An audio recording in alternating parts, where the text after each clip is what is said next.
C'est aujourd'hui qu'on vous présente qu'est-ce que Éric a fait avec sa fameuse boîte. Oui, on en avait parlé l'année passée. On avait fait des tests d'autonomie avec cette boîte. Puis on avait vu que ça donnait vraiment des bons résultats sur la route. Donc, ça nous a dit que ça valait la peine de travailler sur le projet. Oui. Donc, qu'est-ce qu'on fait exactement avec cette boîte-là? Bien, c'est une autre façon de voyager. Donc, Éric a trouvé une façon de l'aménager pour que ça soit agréable parce qu'il y a des voitures, plusieurs voitures électriques en fait, dans lesquelles on peut dormir. Alors, on pourrait faire du camping simplement avec la voiture et la boîte.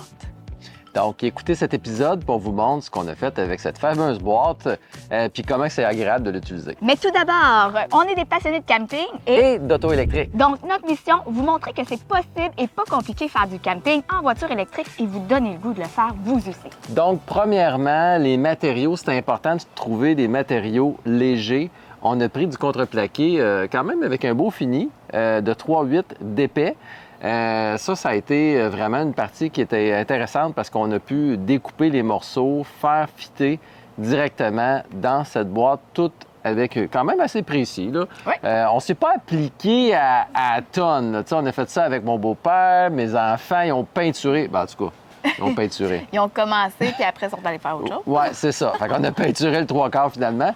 Mais là-dedans, on a installé une belle glacière avec une thermopompe à l'intérieur qui est capable de réfrigérer et congeler et qui consomme très peu d'énergie. Ce qui est intéressant, c'est que j'ai branché cette glacière-là directement par une allume-cigarette qui est accessible dans la valise. Donc là, j'ai pas vraiment fait de modification. Mais évidemment, là, on pourrait s'installer un Power Pack Bluetti si on voulait, ou EcoFlow, brancher une plaque induction, puis notre glacière dessus, puis Alouette. Là. C'est sûr qu'on pourrait en faire bien des choses. Nous, on y était aujourd'hui en toute simplicité. Oui. Puis, il reste même de l'espace pour insérer soit la plaque à induction si vous allez dans un endroit où vous allez avoir de l'électricité ou si vous avez un power pack. Ouais. Ou on peut mettre un petit martin. Donc, Oui, nous, on a utilisé un petit martin au butane ouais. là, pour faire le café, griller, je sais pas, des hot dogs, des petits hamburgers vite faits dans le poêle. Donc, avec le petit martin, ça peut être bien pratique. Oui. On a un espace pour avoir un petit lavabo qui s'enlève. Puis en dessous, bien, ça nous permet d'aller ranger un petit peu de vaisselle, puis la Puis des sacs cruche de d'eau. chips aussi. On peut mettre des sacs de chips. Fait qu'il y a quand même de la place à l'intérieur de la boîte. On l'a laissé ouverte en avant.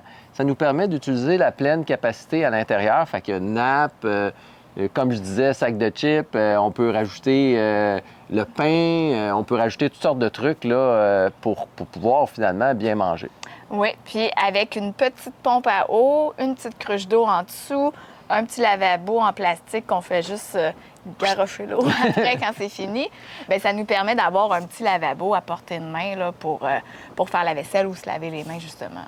Exact. Puis là, bien, comme on disait tantôt, on peut coucher dans l'auto, hein, parce que c'est le fun, puis c'est agréable, parce que notre véhicule, il est tempéré. C'est quand même assez silencieux, on est au sec. Mais on peut également coucher avec une tente à côté, puis ça nous fait une dinette en arrière de notre véhicule.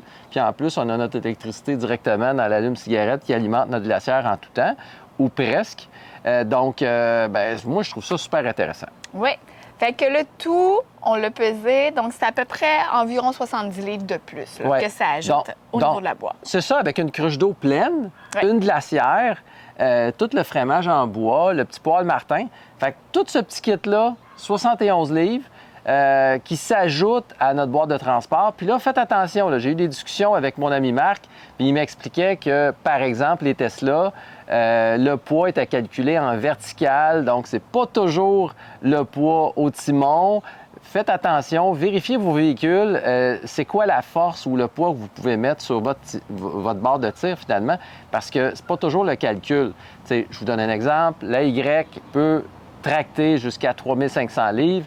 Généralement, on dit qu'on a 350 livres de poids au timon, mais c'est pas tout à fait juste. Donc, au niveau du poids, faites attention. Il y a plusieurs marques qui font des boîtes de transport.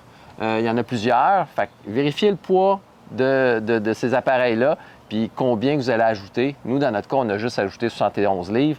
Je pense qu'on est correct dans les barèmes. Donc voilà. Alors, je pense qu'on est maintenant prêt à l'essayer. Oui, surveillez-nous dans un prochain épisode.